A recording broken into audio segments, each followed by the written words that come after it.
섬유건통이라는 질병이 있습니다. 어떤 검사를 해보면 명확한 원인이 없는데 환자분은 굉장히 극심한 통증을 호소하는 그러한 질병입니다. 사실 섬유건통이라는 말은 실제로 왜 그런지 잘 모르겠다, 원인이 뭔지를 잘 모르겠다, 원인이 뭔지를 잘 모르는 통증을 통칭해서 섬유건통이라고 합니다. 이 섬유건통을 호소하는 분들의 특징을 살펴보면 대개 통증만 있는 것이 아니라 극심한 피로가 함께 있는 경우가 많고, 또 우울증이나 불안증이 있는 경우도 있고, 공황장애를 가진 분들도 계시고, 또 불면증이 있는 사람도 있고, 아주 식사를 잘 못하고 소화가 잘 되지 않는 소화장애가 심한 사람들도 꽤 많습니다. 왜냐하면 통증이라는 것은 어쨌든 이 근육이나 관절에 노폐물이 많이 쌓여서 발생하는 증상입니다. 그러니까 근육을 많이 쓰거나 관절을 써서 조직 내부에 젖산 같은 노폐물이 쌓이게 되면 통증이 발생하는 것인데요.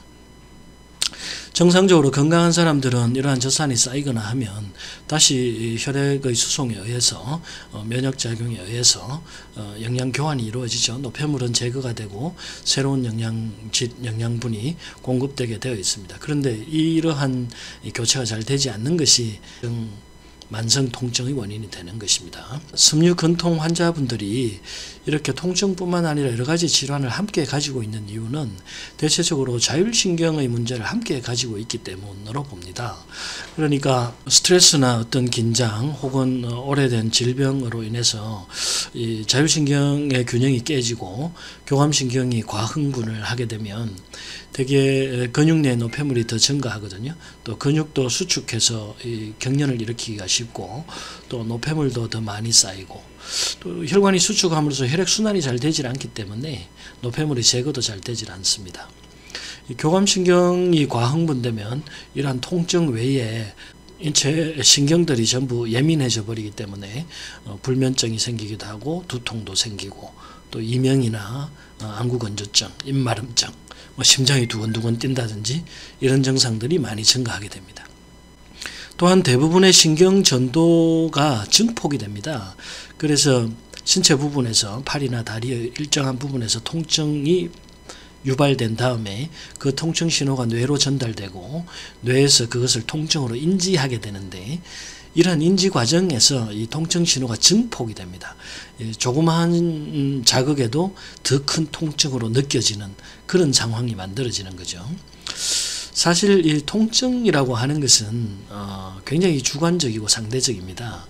그러니까 같은 자극을 받더라도 몸 컨디션이 좋거나 환경이 좋거나 즐거운 분위기 속에 있을 때는 통증이 덜 느껴지게 되고요. 혹은 기분이 나쁘거나 몸 컨디션이 나쁘거나 혈액순환이 잘 안 될 때는 조그마한 자극에도 더 큰 통증을 느끼게 되거든요. 그게 이제 뇌가 인지하는 과정에 있기 때문에 그렇습니다. 교감신경이 과흥분되면 이러한 자극들이 전부 증폭되어서 나타나는 것이고, 통증 외에도 빛을 과민하게 받아들여서 밝은 빛을 못 보게 된다든지, 조그마한 소리도 귀에 거슬려서 잠을 못 자고 깬다든지, 또 잡음이 자꾸 들리는 이명이 생긴다든지, 입안에 어떤 이상 감각, 음식을 먹을 때 꼭 모래를 씹는 것 같다든지 하는 이상 감각들이 다 생기는데요. 이런 것들이 감각 신호가 증폭되어 나타나는 것입니다.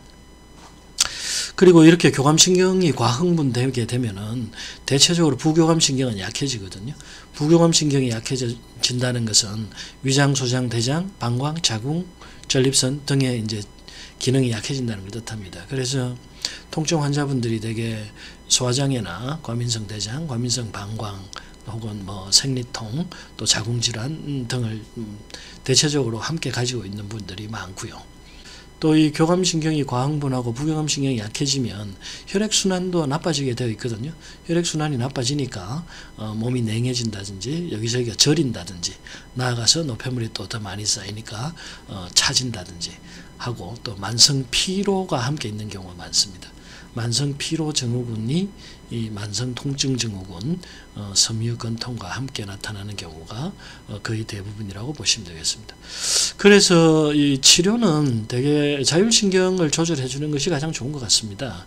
교감신경의 과흥분을 풀어줘서 이 통증 감각이 너무 증폭되거나 예민해지지 않도록 막아줘야 되고요.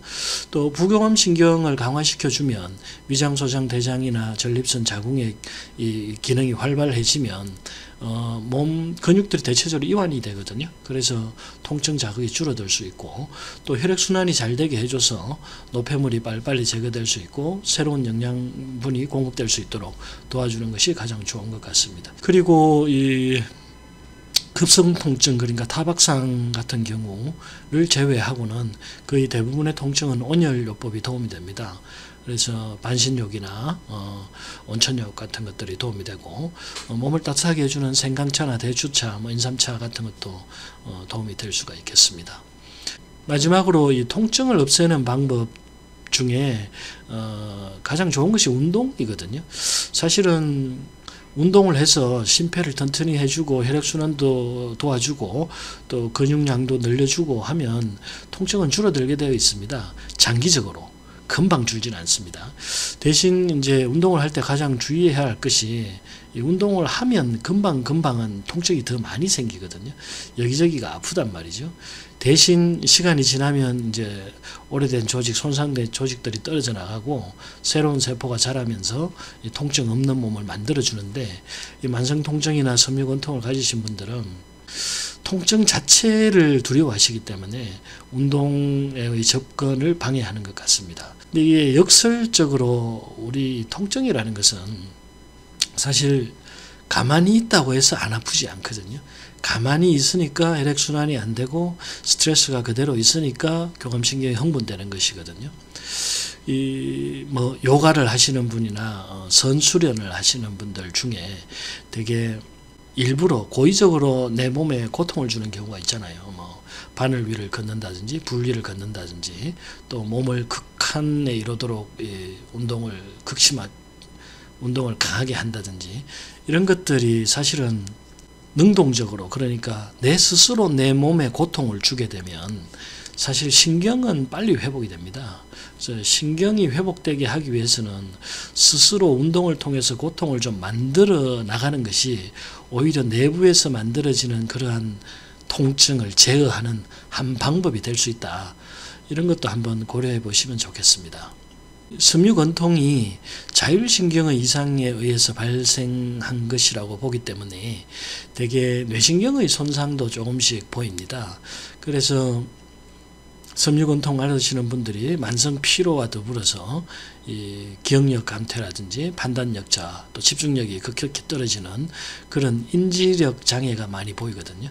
그런 것들은 아무래도 교감신경의 과흥분에 의해서 뇌신경에 손상이 오고 있지 않나 이렇게 생각하는데, 이런 뇌신경 손상을 회복하는 가장 좋은 방법이 운동을 또 하는 것입니다. 그래서 조금 힘드시더라도 운동은 계속적으로 병행해 주시는 것이 도움이 되겠다, 이렇게 말씀드리고 싶습니다.